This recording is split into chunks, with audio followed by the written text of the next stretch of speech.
Hey guys, MJ23 Bama coming to you again.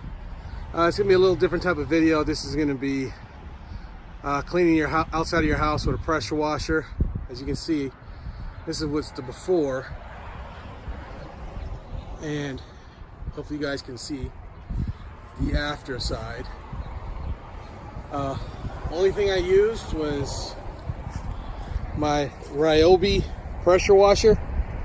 This is a 2000 PSI pressure washer. I did have to buy some new tips to reach the second story. You can find those on Amazon for like $5-6. I think I got 7 tips for like $6. The products I used, bought a 5-gallon bucket from Home Depot. I think it was like $1.50, $2. I made a different siphon hose.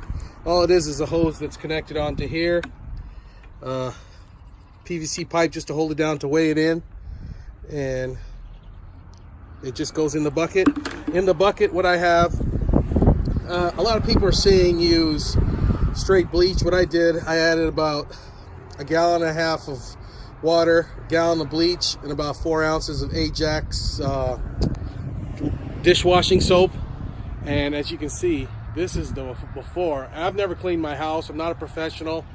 I did not stay the Holiday Inn last night, so as you can see, it looks like crap right now. In about 15-20 minutes it took me, I was able to get it to look like that. And being a homeowner, I was ready to rip off my gutters because I hate how they looked.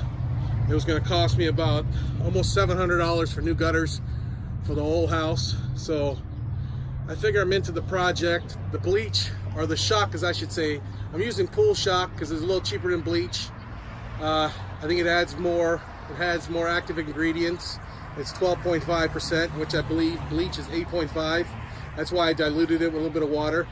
But you can see the difference. So if you guys like this video, go ahead and hit that thumbs up button and subscribe. More videos to follow.